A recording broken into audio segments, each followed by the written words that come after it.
Yo, another hip hop podcast. This is episode, we said 8? 9. We had it. No, we didn't have it. It's another week. It's another podcast. So, as usual, this is Mayron. You'll find out more about me as this podcast goes on. I am here with... And I'm Bria. Yo, we practiced this. I was suggesting to do Killer Kung Fu Wolf Bitch, but I was saying I don't think everyone's going to know what show that's from, so I'm not sure if that should be my moniker. I feel like everyone should know what show this is from. Right now. Let me know, listeners. Do you know which show Killer Kung Fu We've referenced the show on this podcast before. I feel like more than once, honestly. More than once. Talk about it a lot. Like, we talked about it for a good 10-minute segment of a previous episode, so you should figure it out. So, should it be my moniker or not? Let me know. And do you know what show it's from? But anyway. All right. Why are we actually here? It's a good question. So, that's a deep philosophical question with the answer that I don't know the answer to. But this week is interesting, right? Because Bria and I were sitting here before the podcast started, and we were talking about sort of the music that has been released during quarter one, and we'll do a full review of that later. And we kept getting back to the topic of all these artists that we want to release music. And I'm like, damn, we should really think about who we want to release music, why they should release music, what we miss about them, and think about all the way through this year as it goes on, who we expect to drop. So, with all that said, Bria, who do you want to drop this year? Who's number one on your list that damn, I need this person to drop right now. I haven't heard from them in a minute. Okay, I haven't heard from them in a minute. I need some. Ooh, it's a tie. Okay. What's the tie? It's a tie, but it's in the same group. It's TDE for sure, but I think I'm tied with Isaiah Rashad and Schoolboy Q. I really, really am excited to hear something from Schoolboy Q, especially because he's been working on his album for a while and has been talking about working on his album for a while and has actually pushed back the release date for it because of Mac Miller's passing, which we actually just talked about. But so I want to see if the direction of the album has changed because of that. If it's been influenced and if it's going to be different and if that's something he's going to talk about, the album, because he was damn near done with it. And then this happened and he was like, I'm not focusing on this music shit right now. I'm going to come back to it. So I'm really excited to hear from Quincy for a multitude of reasons. And for a while, he was my favorite rapper in TDE. And I would still say he's number 2 behind Kendrick. I'm a huge Quincy fan. I think that's a low-key a part of my secret ratchet side that I don't really... Secret? Am I ratchet? Am I ratchet? I don't take that offensively, honestly. But I feel like I'm told the opposite, honestly, a lot. Somebody at my job just called me prissy. That's an interesting description of you. Yeah, he's in his 30s, and I was like, wow, I haven't heard prissy. Probably why he called you my prissy. Uncles.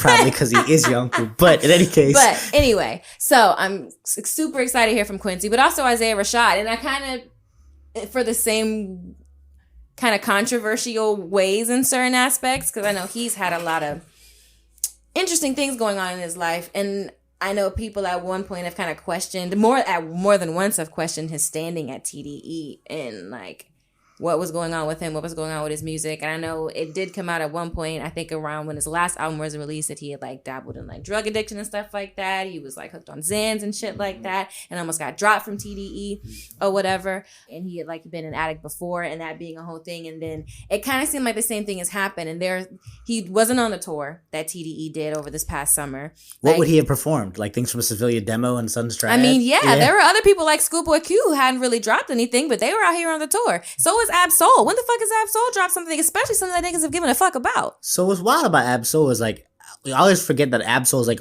chronically ill as well. So the fact that he was there and that Isaiah Rashad wasn't definitely points to something. Yeah. So I'm really excited to hear something from Isaiah Rashad, especially because Sun's Tirade is still one of my favorite albums. It's just so good.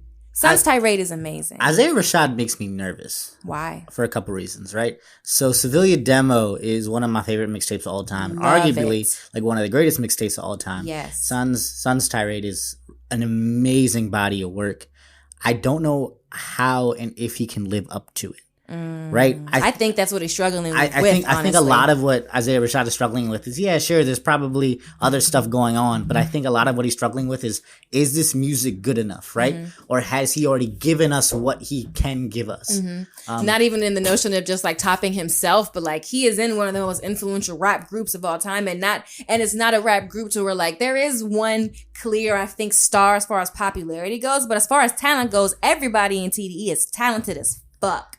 So that could be something that... If we talk about TDE in general, and I don't mean to cut you off. You want to finish? Hold up. No, I'm just saying, like, especially being like being newer niggas or coming in and being like younger generations of kind of... You talking about the second generation stuff that you referenced earlier. And I kind of the same like pressure that SZA said that she felt for multiple reasons outside of her being a part of TDE, just her artistry in general, but also like...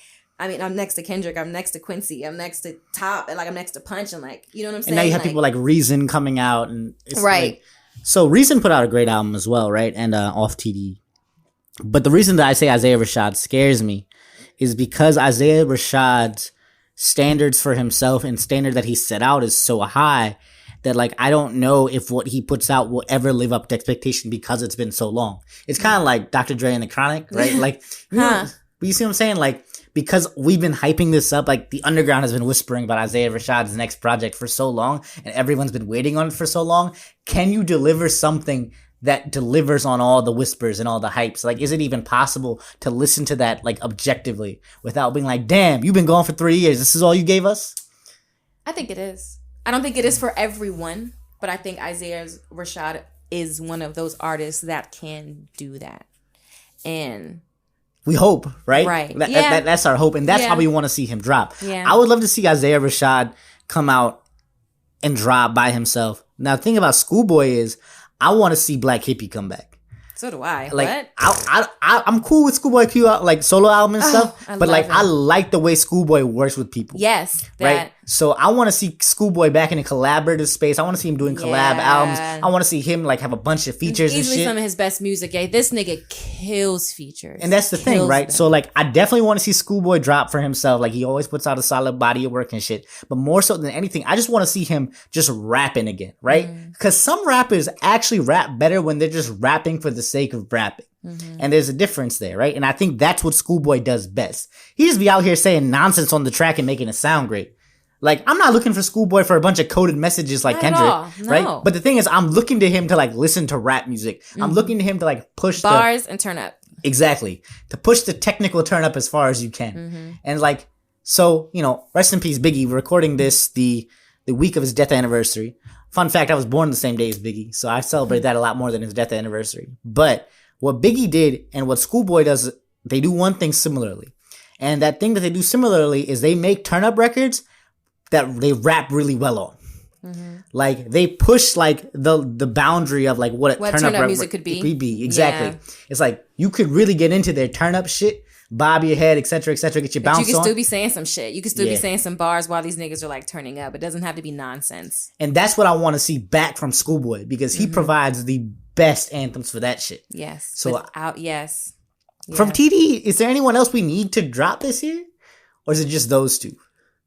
I would say Ab-Soul. I mean, yes, he's ill, and I don't feel like people are really like hunting for an Ab-Soul project compared to Quincy and Isaiah Rashad and even like SZA and Kendrick. But like, I would like to hear an Ab-Soul project because I feel like I have been pretty disappointed by his last couple of projects, but I don't feel like it's because they were poor projects. I just don't think it was something that I or anything else really wanted to hear from him.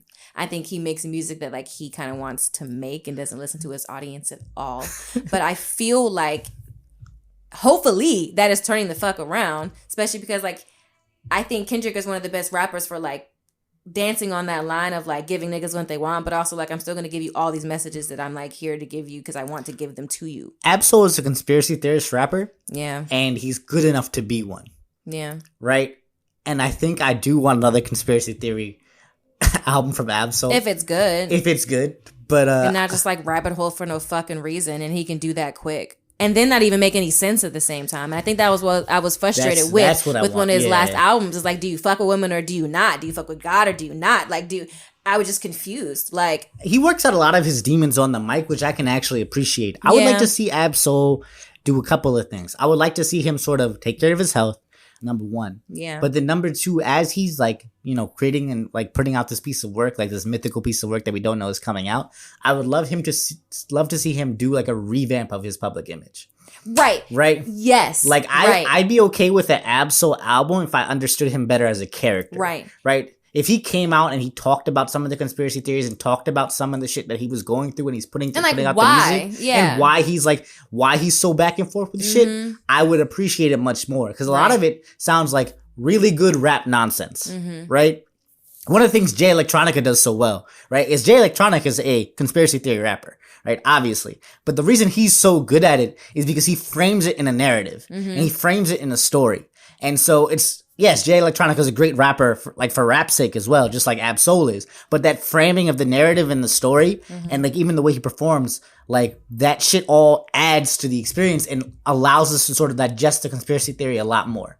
And that's what I want from Ab-Soul. Yeah. And as far as like public image and like basically rebranding goes, that's something that J-Rock did so successfully. Yeah. So successfully. You know, with the help of his comrades, which I think was smart, like it was poignant. This nigga Kendrick had J-Rock everywhere. Like, what song did he have, single, whatever, that was featuring J-Rock? And this nigga's at like every NBA game, like every fucking halftime show with J-Rock. And then he comes out with a phenomenal fucking album. Now niggas fuck with J-Rock like they were supposed to. I want the same thing for Ab-Soul. Right? Like I want the same thing for Ab-Soul. And the thing is, J-Rock and Ab-Soul are like the OGs of TDE, right? Okay. Like they've been around forever. Matters. And that's why it matters so much for us, I think, because it's like to see J-Rock win is to see the culmination of TDE's efforts. Right? And the same thing with Ab-Soul. To see Ab-Soul win would also be the culmination of TDE's efforts. Also, Isaiah Rashad winning and actually releasing an album would make our blog era people so happy, right?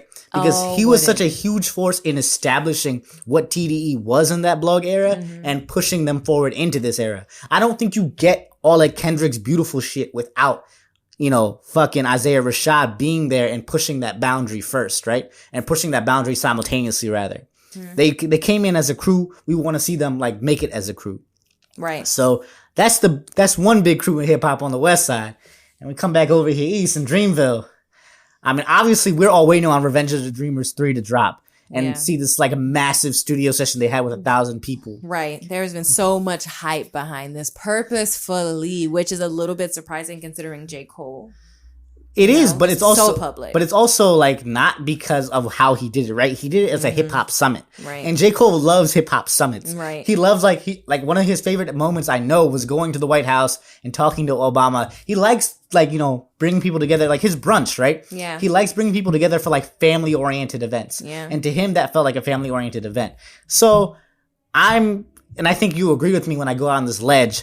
I think we need something else from JID, right? Yeah. Because JID, his first album, Hereditary, 8701. So good. So good. Oh, DiCaprio so 2 has not aged the way I wanted it to age.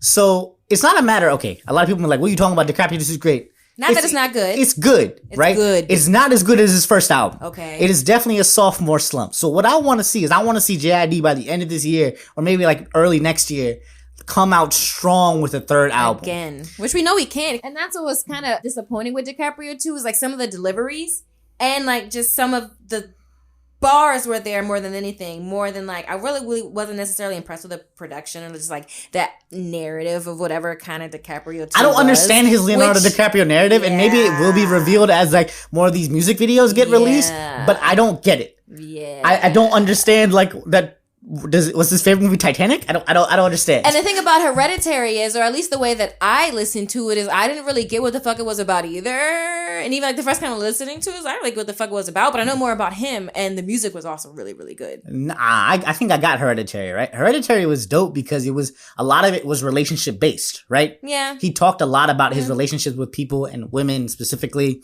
and sort of like that evolution. His brother and his brother and his family. It's it's Hereditary. It's a very relationship based album. It's a very familiar based album.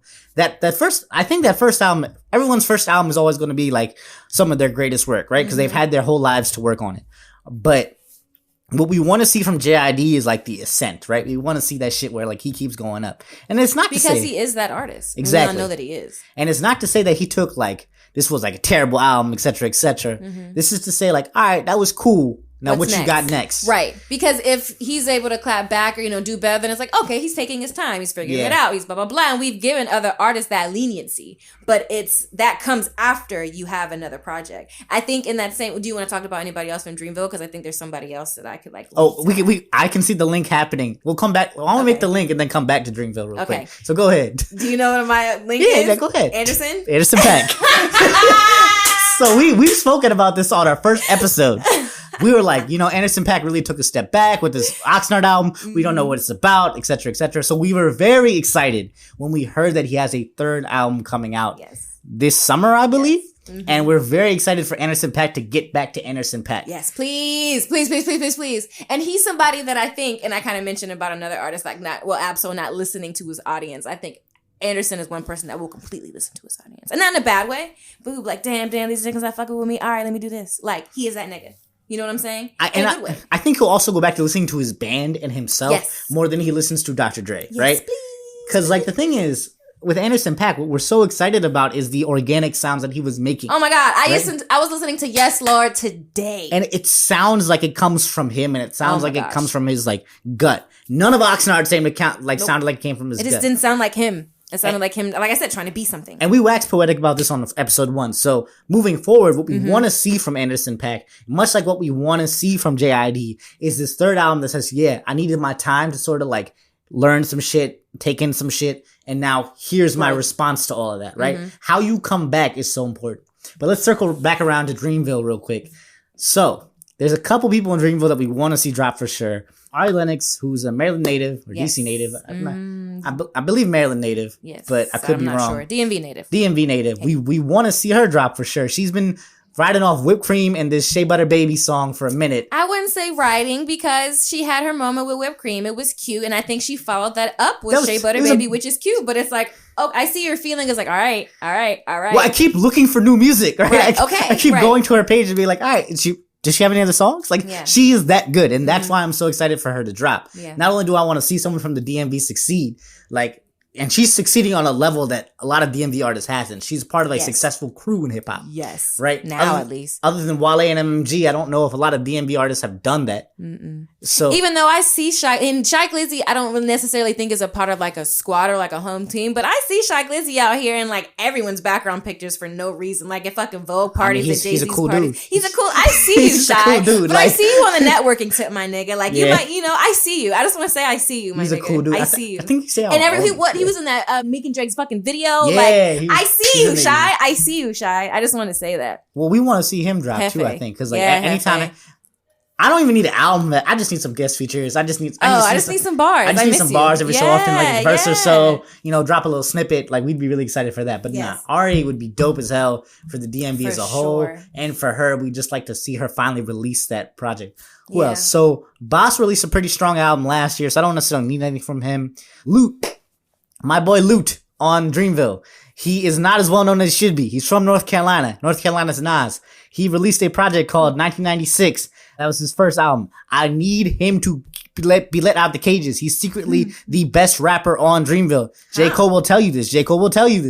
He secretly is. He's kind of how Absol is secretly one of the best rappers on TDE, but a lot of people don't know because he raps all this crazy shit. Yeah. Lute is secretly one of the best rappers on Dreamville. That has such a deeper meaning to me because I just see J. Cole and I just see him looking over there I see you bitches.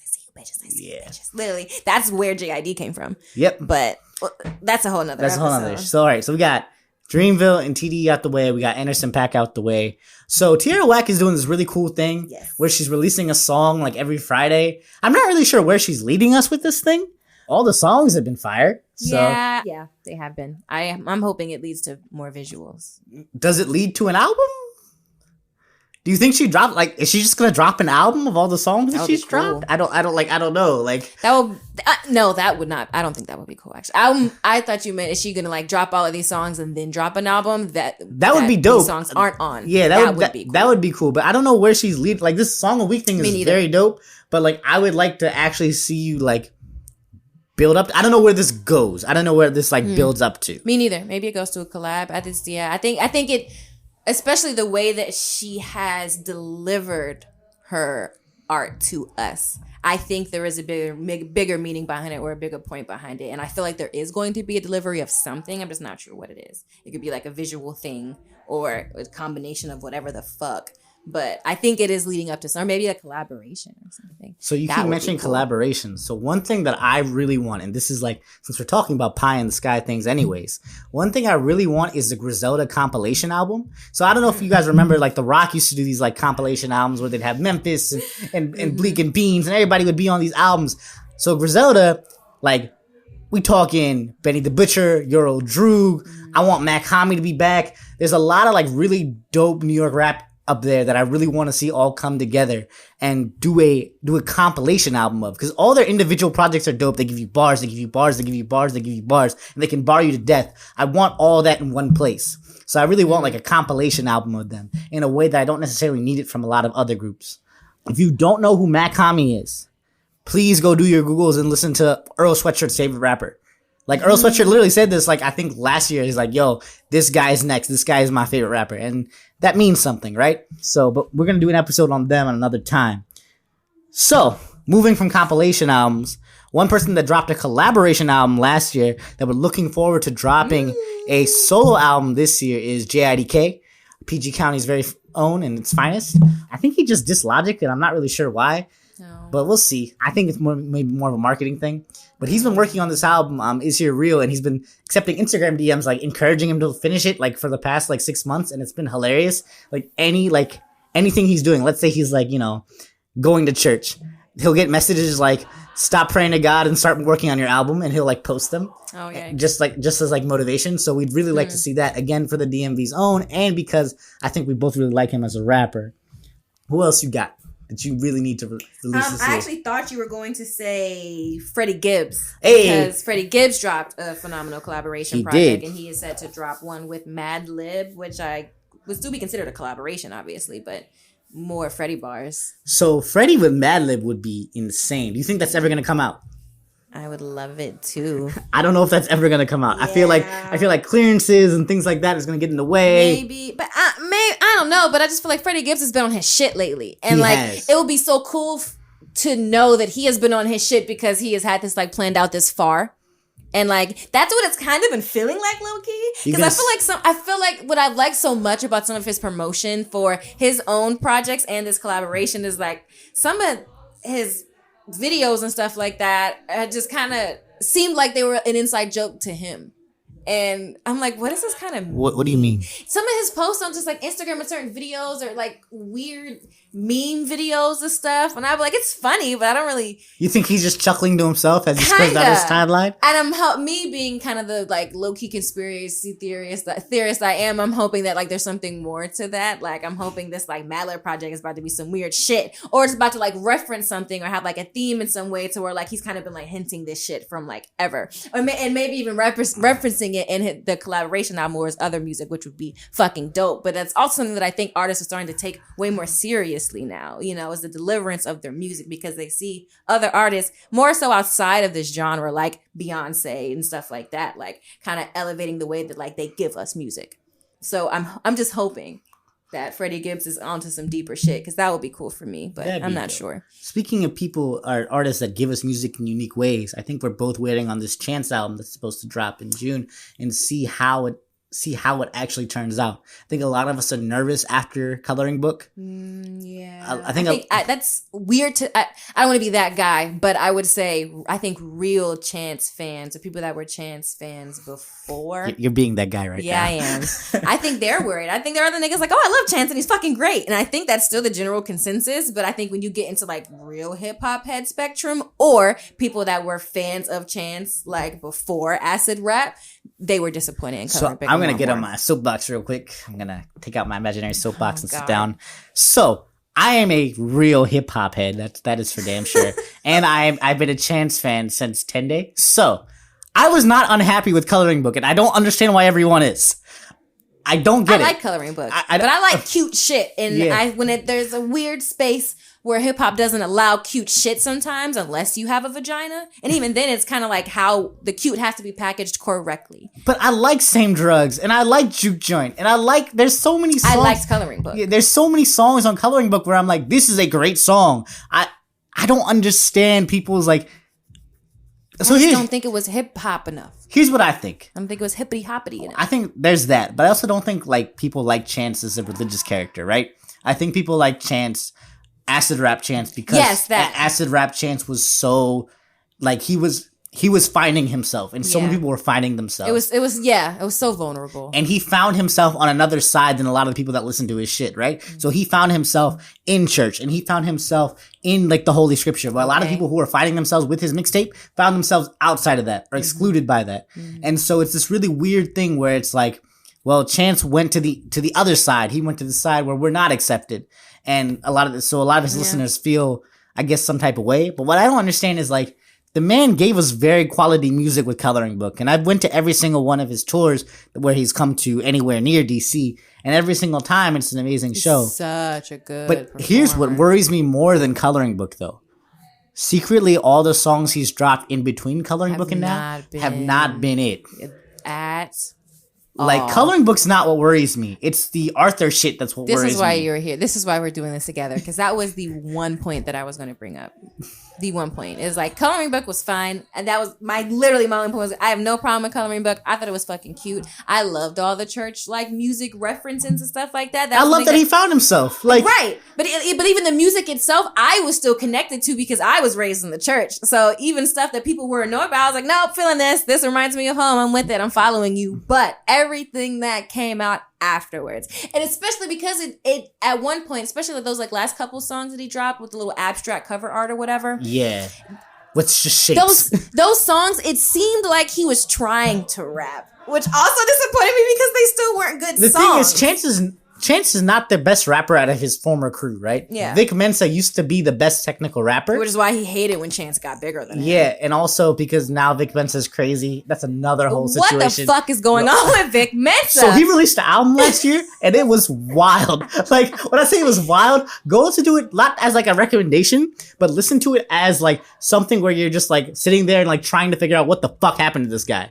I would like a Vic Mensa that brings back like the internet tape and like orange soda and not whatever the hell INSP and shit. Like, what I don't want this Vic Mensa it's called Hooligans, I believe. It's like baby buff skinhead. Yeah, he has his shirt off for some reason and like he's like, yeah, I'm tough and no one will fight me. And I'm like, Vic but Mensa, I love women because I hit one once, but I don't want you to talk about that. Like, it's like, Vic, nobody wants to fight you, bro. Like, no one cares about you enough to fight you. We just want music.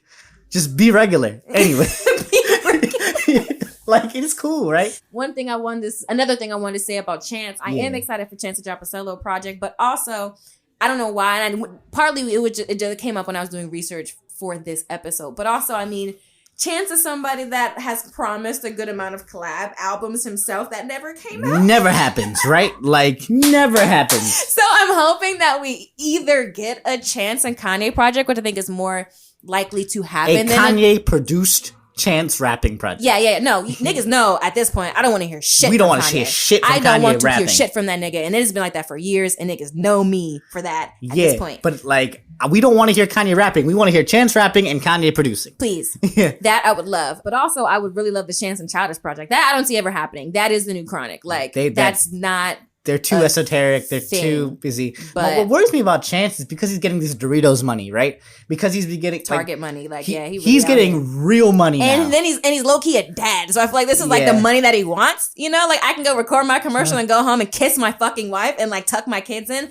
I'm out here rapping until like 2 in the motherfucking morning because that's when niggas go to see rap shows. Exactly. That's the thing that like worries me about this is because it's like, do you have the time and the space? Do you care? Now, all of this was taken with a grain of salt. We all love Chance. We love these artists. And none of our criticisms are being like, nah, you can't be an artist because you have a wife and kids. Of course you can be. There's plenty of people that do. We're worried because the way Chance has always given us music has been this way, right? Mm-hmm. Where it is 2 a.m, where he's working like 15 hours a day, where he's trying to figure shit out, right? We've never seen a stable Chance before. And while we're happy for him personally, we are a little nervous about the album given the tracks that have come out recently. Right. With that said, because I am a Chance stan, I am still looking forward to it, and I will still ride faithfully. Without a doubt. And I think there is a stereotype that comes to like artists, especially hip hop artists, getting their lives together, specifically getting clean and releasing music, and people being concerned about it or comparing it to the music that they made when they were on drugs and that are not being the same. Perfect example is Kid Cudi. I think that's something else that people are afraid for when it comes to Chance. Like, this nigga's getting straight edge. That it seems like his music is going in that direction also, and we don't want that, especially because this is hip hop. Hip hop isn't supposed to be straight edge. But the thing is, that's the problem. That's not a bad thing to get clean. Yeah. And it doesn't necessarily affect your music negatively, right? Mm-hmm. I think this is a common stigma, like you said, in hip hop, and it's something that we should talk about. We should talk about hip hop's relationship with drugs and sort of its cannibalistic nature almost. Like, sometimes the drugs eat away the artist, and sometimes the art hopefully eats away the drugs, depending on which side you are. A perfect example being Blue, right? Blue don't drop shit no more because of ecstasy.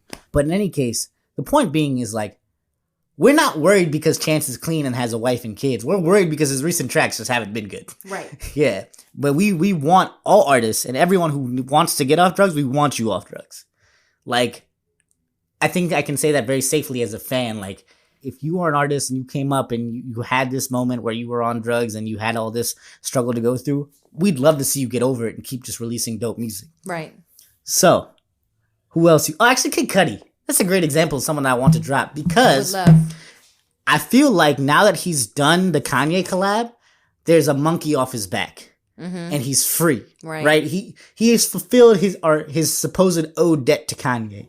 He's gotten past that. So I want to see what a post Cudi Ye or post Ye Cudi looks like and sounds like. And I want yeah. Well, it looks like too, right? Because part of what Kid Cudi is aesthetic, right? Right. But also, just what does that sound like without having like more or less any kind of Kanye influence? Like, you're really out here going on your own now. So what is that going to sound like? And especially because Cudi is a fucking experimental ass artist, and that we know. Because his last solo album was like 2016 or something, right? Like the one with the purple, he's like shirtless and purple. Black, it's the black and then that little purple like light thing. Yeah. I enjoyed that album. I didn't hear many people talk about that album. There are certain songs that I still listen to from that album. I actually really enjoyed it. I haven't enjoyed anything from Kid Cudi since Man on the Moon 2. Until I enjoyed that. Until I got to, obviously Kids See Ghost, I enjoyed it because it was a fulfillment of something that like we always wanted. I think that's why most of you guys enjoyed it. I mean, you really didn't like it that much? Not really. But I just don't want to hear Kanye at all. I don't. So, I actually do. Because I've been seeing these church service things. And me neither, actually. You just don't like the church service things? No, it's that I haven't seen them, like the videos and stuff. Well, they're not like amazing or anything like that everyone's hyping them up to be. They are solid. I would like to see Kanye, supposedly, if this EMI thing clears up, where he's like allowed to retire. So basically Kanye is embroiled in some sort of big contractual obligation with EMI where they're saying, hey, you can't retire and you can't do this. And he's like, well, I moved to California, so I should be able to get out of this, etc., etc. I would like to see Kanye without a label wrangling him. Because if that's what's been happening, if a lot of his craziness and a lot of his sort of episodes have been produced by the fact that a label is like hamstringing him and like handcuffing him when he's trying to make music, then I want to see what Kanye looks like without that. We all want, or I don't know if we all want, but I want Kanye to be redeemed. And I want him to be redeemed with an amazing album. Obviously, I want him to come back and apologize for the hurt that he's caused to his fans, the hurt that he's caused to a lot of, like, I would say the black community, because a lot of the black community believed in him, right, in a way that they hadn't believed in the artist before. And he has dissed them more than once, the black community. Yeah, and I think he owes them an apology, and he owes them something, right? He owes them a body of work to, like, uplift again like he has. And I would like to see that happen. I still think it's possible. I still think it is not necessarily super probable, but I think if this label thing is really what's holding him back, then maybe we see a 180. Maybe we see something reverse. That would be nice. So yeah, I would like to see Ye. Who else you got? Just keeping on the topic of like legends, I'm really excited and hopeful more than anything for a very good, solid Missy Elliott project. You think that's on the horizon? I guess so, right? 'Cause she's been making some noise here and there. She's performing with Pharrell in Virginia soon. I'm hoping this like low key thing is because like I got that fire. I'm like praying for it. Like I'm actually praying for it. Like, so we're looking for Missy Elliott videos very soon. More than anything, but that's like, but good music. Because I think what kind of happened last time when she came out with that single featuring Pharrell, like the video was really really cute and had the whole puppets and shit, and that's like was the point of it. That's why everyone cared, is because the video was so dope. And while Missy Elliott is known for being one of the most influential artists when it comes to music videos, fucking period, you can fight me on it. That's not something that I just want for her to like lean on or for people to only fucking care, because I think she is still one of the most influential female rappers ever. So I want her to be known, especially in this space, the way that hip hop is being taken now. I want her to be known for that right now. Especially, yeah, like you said, the space that we're in where it's all super aesthetic-y, where it really matters what you look like. And this is something that we were going to get into in another episode that's coming up soon about the new class of women MCs that have come out. And that is actually going to come to you very soon, I think.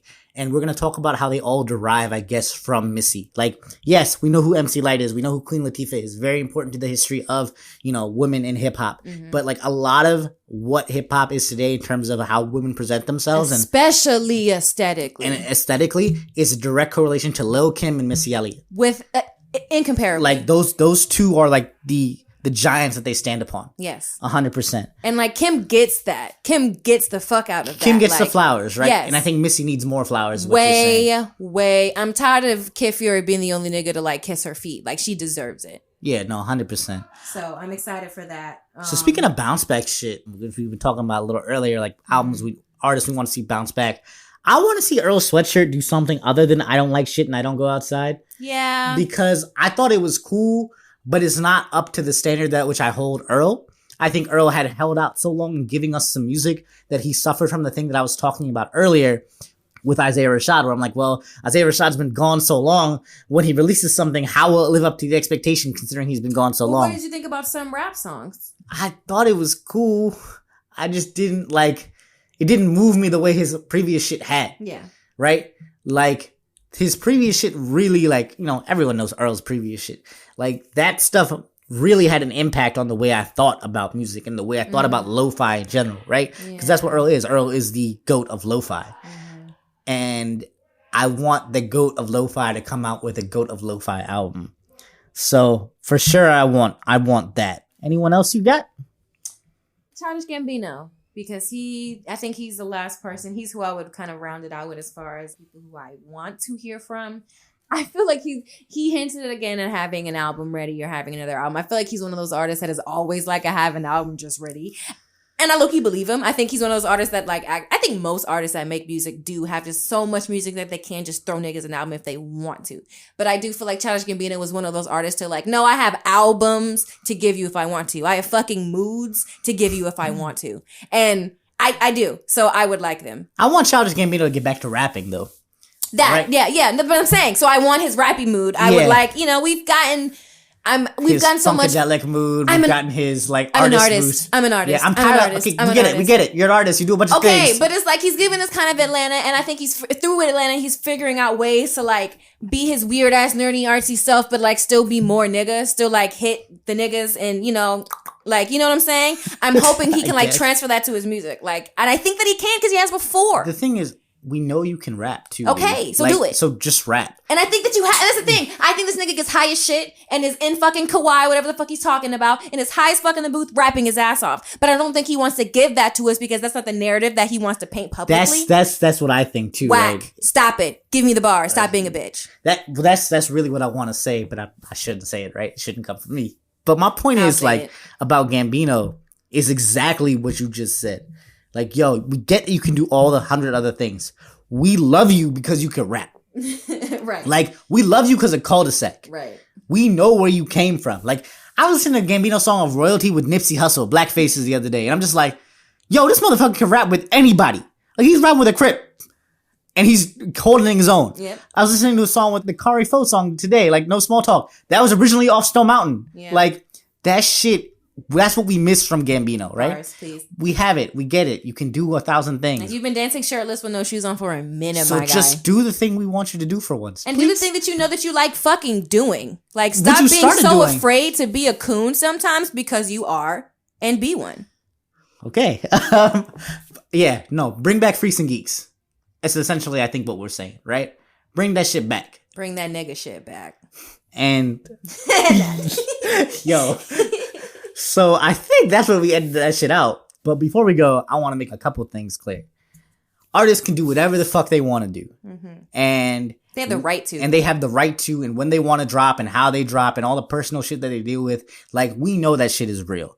Like, we as creatives suffer from the same thing. So this is not to say, like, yeah, you need to fucking do this, or, you know, we're going to hate you. Yeah. These are our wishes and wants. These are our wishes and wants. These are things we'd like to see happen. So we would also like to know what you guys, the listeners, would want to see happen. Like, who do you want to drop? Who hasn't been around? Who's been really silent? Who you've been thinking of? What's that mixtape you played from 3 or 4 years ago and you never got like a follow up to it?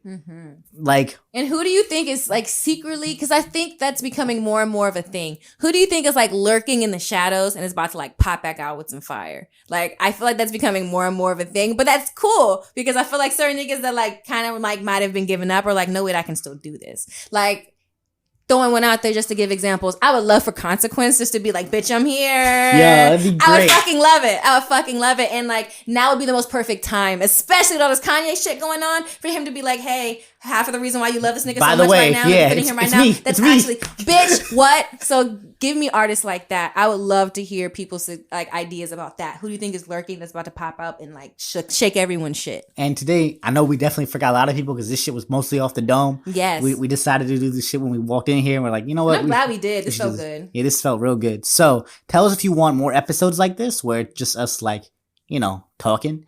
And we can't wait to hear your feedback and hopefully tune in for the next episode. Yeah. And we have a special treat for you. So the song you're about to hear is by Havana Soap. It's called Payday. And give her a listen whenever you can. Hey, thanks, guys. Wait, when does it come back in?